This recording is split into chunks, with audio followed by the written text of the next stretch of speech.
Balance diet એટલે આપણે દરેક ફૂડ ગ્રુપનું સેવન કરવું તેને માનવામાં આવે છે.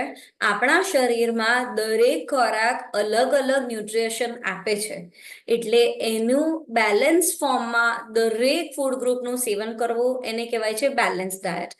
આપણા ખોરાક આપણી લાઈફસ્ટાઈલ માટે જે ફૂડ્સ જરૂરી છે તે માટે આપણે જરૂરી છે કે આપણે બેલેન્સ ડાયટ લઈએ. દરેક વયના વ્યક્તિને સંતુલિત આહારની જરૂર છે. જેમ કે આપણે બાળપણમાં વાત કરીએ તો બાળકને પોતાના ગ્રોથ અને ડેવલપમેન્ટ માટે સંતુલિત આહારની જરૂર છે. પછી આવે છે કિશોરાવસ્થા, તો એમાં બાળકોને હોર્મોનલ ચેન્જીસ ખૂબ સ્પીડમાં થતા હોય છે, તો એમને ખોરાક સારાની જરૂર છે. પુખ્ત વયમાં આપણે જોઈ રહ્યા છીએ કે આજકાલ રોગો વધી રહ્યા છે, એટલે એ લોકોને પણ સારા ખોરાકની અને સારી લાઈફસ્ટાઈલની જરૂર છે. વૃદ્ધાવસ્થામાં આપણું મસલ લોસ એટલે કે સાર્કોપીનિયા જોવા મળતું હોય છે, તો એ લોકોને પણ સારા ખોરાકની જરૂર છે. આ ઉપરાંત આપણને ખબર છે કે ગર્ભવતી માતાઓ અને સ્તનપાન કરાવતી માતાઓમાં તો ખૂબ જરૂરી છે બેલેન્સ ડાયટ. એટલે જિંદગીના દરેક તબક્કામાં ખોરાકનું મહત્વ ખૂબ જરૂરી છે.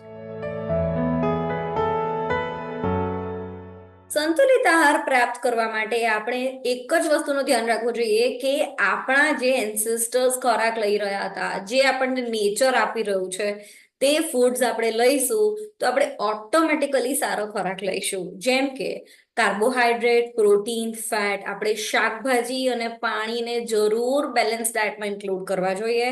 આ ઉપરાંત સારા માઇક્રોન્યુટ્રિયન્ટ્સ જેમ કે નટ્સ, ફ્રૂટ્સ, વેજીટેબલ્સ આ બધું આપણે લેવું જોઈએ. સંતુલિત આહાર ખૂબ જરૂરી છે. એ આપણી બોડીને, આપણા મનને એક્ટિવ રાખે છે. આપણને ઓવરઓલ જીવન જીવવાની આપણી જે ક્વોલિટી છે, સ્ફૂર્તિ છે, એ સારી બનાવે છે. આપણને રોગોથી દૂર રાખે છે.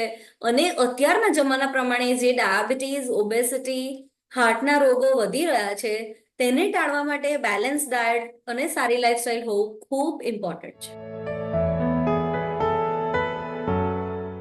સંતુલિત આહાર લેવામાં આપણે એ ધ્યાન રાખવું જોઈએ કે આપણે અંધાધૂંધ કોઈ પણ વ્યક્તિને ફોલો ના કરીએ. સૌથી પહેલો પોઈન્ટ મહત્વનો એ છે કે દરેકની બોડી અલગ છે, દરેકની બોડીમાં અલગ રિક્વાયરમેન્ટ્સ છે. એટલે સૌથી પહેલા તો આપણે આપણી બોડીને ઓળખવી પડે, આપણી જરૂરિયાતોને ઓળખવી પડે.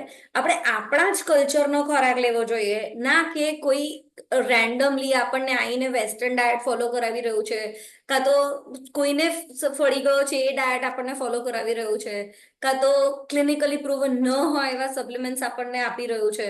તો આ બધા જ પોઈન્ટ્સ આપણે ધ્યાનમાં રાખવા જોઈએ. આપણી બોડી માટે શું જરૂરી છે, આપણા ફેમિલી આપણને શું શીખવ્યું છે, તે ફોલો કરીશું તો આપણે હંમેશા હેલ્ધી રહીશું. અને હંમેશા એ જ કરવું જોઈએ જે આપણા માટે બેસ્ટ છે. આપણે જોઈ રહ્યા છીએ કે અત્યારે ઇન્ટરમિટન્ટ ફાસ્ટિંગને યુટ્યુબ અથવા ગૂગલ દ્વારા ખૂબ પ્રમોશન મળી રહ્યા છે. પણ રિસર્ચ સ્ટડીઝ એવું કહે છે કે આપણે બેલેન્સ ડાયટ એટલે કે થોડા થોડા સમયે થોડો થોડો ખોરાક લેવો વધારે સારી રીતે પ્રૂવ થયેલું છે. પણ હા, જો તમે ઇન્ટરમિટન્ટ ફાસ્ટિંગ ફોલો કરી જ રહ્યા છો તો એ એકદમ કડક સુપરવિઝનમાં ફોલો કરવું ખૂબ જરૂરી છે. આનાથી આપણે ઘણી બધી વાર વ્યવસ્થિત ડાયટ ફોલો નથી કરતા અને જે ખાવાવાળી વિન્ડો છે એમાં જે મન ફાવે તે ખાઈએ છે. એની અંદર કાર્બોહાઈડ્રેટ બી આવી જાય છે, નકામાં ફેટ્સ બી આવી જાય છે. આપણે પ્રોટીન પર પૂરતું ફોકસ કરતા નથી અને ખાઈએ પણ તો આપણને ખ્યાલ જ નથી કે આપણને કયો ખોરાક વધુ કે ઓછા માત્રામાં કોઈ ન્યુટ્રિયન્ટ્સ આપી રહ્યા છે. તો કોઈ ક્વોલિફાઈડ પર્સનની મદદથી ઇન્ટરમિટન્ટ ફાસ્ટિંગ કરવું હોય તો પહેલા તો ફોલો કરવું જોઈએ.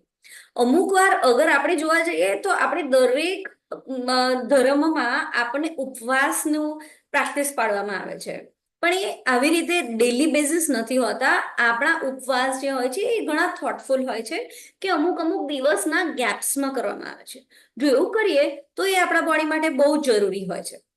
તો અગર આપણે થોટફુલી કોઈ વ્યવસ્થિત ક્વોલિફાઈડ પર્સનની મદદથી ઇન્ટરમિટન્ટ ફાસ્ટિંગ કરીશું તો આપણા માટે સારું સાબિત થઈ શકે છે.